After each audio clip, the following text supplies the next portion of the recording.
ایک روز حضرت عبدالمطلب خانہ کعبہ میں حجرہ سود کے پاس بیٹھے ہوئے تھے۔ ایسے میں ان کے پاس نجران کے عیسائی آ گئے۔ ان میں ایک پادری بھی تھا۔ اس پادری نے عبدالمطلب سے کہا، ہماری کتابوں میں ایک ایسے نبی کی علامات ہیں جو اسماعیل کی اولاد میں ہونا باقی ہے۔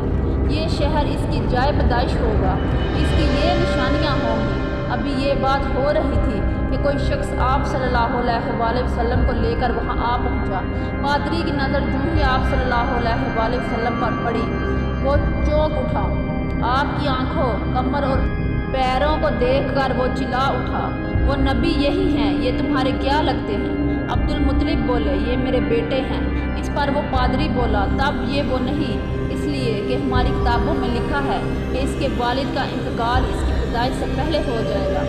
یہ سن کر عبدالمطلب بولے، یہ دراصل میرا پوتا ہے، اس کے باپ کا انتقال اس وقت ہو گیا تھا جب یہ پیدا بھی نہیں ہوا تھا۔ اس پر پادری بولا، ہاں یہ بات ہوئی نا، آپ اس کی پوری طرح حفاظت کریں۔ عبدالمطلب کی آپ سے محبت کا یہ عالم تھا کہ کھانا کھانے بیٹھتے تو کہتے، میرے بیٹے کو لے آؤ۔ آپ تشریف لاتے تو عبدالمطلب آپ کو اپنے پاس بٹھاتے، آپ کو اپنے ساتھ کھلاتے۔ بہت زیادہ عمر والے ایک صحابی حیدہ بن معاویہ رضی اللہ تعالیٰ عنہ کہتے ہیں، میں ایک مرتبہ اسلام سے پہلے جاہلیت کے زمانے میں حج کے لیے مکہ معظمہ گیا۔ وہاں بیت اللہ کا طواف کر رہا تھا۔ میں نے ایک ایسے شخص کو دیکھا جو بہت بوڑھا اور بہت لمبے قد کا تھا۔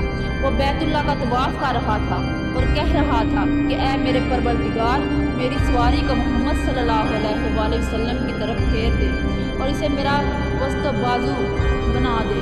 میں نے اس بوڑھے کو جب یہ شعر پڑھتے سنا تو لوگوں سے پوچھا، یہ کون ہے؟ لوگوں نے بتایا کہ عبدالمطلب بن ہاشم ہے۔ انہوں نے اپنے پوتے کو اپنے ایک اونٹ کی تلاش میں بھیجا ہے۔ وہ اونٹ گم ہو گیا ہے اور وہ پوتا ایسا ہے، جب بھی کسی گمشدہ چیز کی تلاش میں اسے بھیجا جاتا ہے تو وہ چیز لے کر ہی آتا ہے۔ پوتے سے پہلے یہ اپنے بیٹوں کو اس اونٹ کی تلاش میں بھیج چکے ہیں، لیکن وہ ناکام لوٹ آئے ہیں۔ اب چونکہ پوتے کو گئے ہوئے دیر ہو گئی، اس لیے پریشان ہے اور دعا مانگ رہے ہیں۔ تھوڑی ہی دیر گزری تھی کہ میں نے دیکھا کہ آپ صلی اللہ علیہ وآلہ وسلم اونٹ کو لیے تشریف لا رہے ہیں۔ عبدالمطلب نے آپ کو دیکھ کر کہا، میرے بیٹے، میں تمہارے لیے اس قدر فکر مند ہو گیا تھا کہ شاید اس کا اثر کبھی میرے دل سے نہ جائے۔ عبدالمطلب کی بیوی کا نام رقیہ بنت ابو سیفی تھا۔ وہ کہتی ہیں، قریش کئی سال سے صحت قحط سالی کا شکار تھے۔ بارشیں بالکل بند تھیں، سب لوگ پریشان تھے۔ اس زمانے میں میں نے ایک خواب دیکھا۔ کوئی شخص خواب میں کہہ رہا تھا، اے قریش کے لوگوں، تم میں سے ایک نبی ظاہر ہونے والا ہے، اس کے ظہور کا وقت آ گیا ہے، اس کے ذریعے تمہیں زندگی ملے گی، یعنی خوب بارشیں ہوں گی، سرسبزی اور شادابی ہوگی۔ تم اپنے لوگوں میں سے ایک ایسا شخص تلاش کرو جو لمبے قد کا ہو، گورے رنگ کا ہو، اس کی پلکیں گھنی ہوں۔ وہ شخص اپنی تمام اولاد کے ساتھ نکلے اور تم میں سے ہر خاندان کا ایک آدمی نکلے، سب پاک صاف ہوں اور خوشبو لگائیں۔ وہ حجرہ اسود کو بوسہ دیں، پھر سب جبل ابو قیس پر چڑھ جائیں۔ پھر وہ شخص جس کا حلیہ بتایا گیا ہے آگے بڑھے اور بارش کی دعا مانگے اور تم سب آمین کہو تو بارش ہو جائے گی۔ صبح ہوئی تو رقیہ نے اپنا یہ خواب قریش سے بیان کیا۔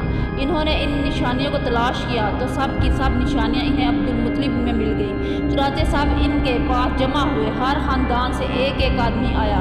ان سب نے شرائط پوری کی۔ اس کے بعد سب ابو قیس پہاڑ پر چڑھ گئے۔ ان میں نبی کریم صلی اللہ علیہ وآلہ وسلم بھی تھے۔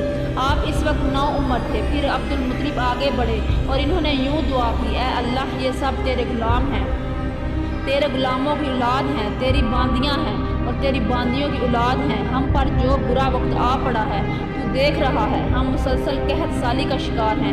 اب اونٹ، گائیں، گھوڑے، خچر اور گدھے سب کچھ ختم ہو چکے ہیں اور جانوں پر بن آئی ہے، اس لیے ہماری یہ خشک سالی ختم فرما دے، ہمیں زندگی اور سرسبزی اور شادابی عطا فرما دے۔ ابھی یہ دعا مانگ ہی رہے تھے کہ بارش شروع ہو گئی۔ وادیاں پانی سے بھر گئیں، لیکن اس بارش میں ایک بہت عجیب بات ہوئی، اور وہ عجیب بات یہ تھی کہ قریش کو یہ سرابی ضرور حاصل ہوئی، مگر یہ بارش قبیلہ قیس اور قبیلہ مضر کی قریبی بستیوں میں بالکل نہ ہوئی۔ اب لوگ بہت حیران ہوئے کہ یہ کیا بات ہوئی۔ ایک قبیلے پر بارش اور آس پاس کے سب قبیلے بارش سے محروم،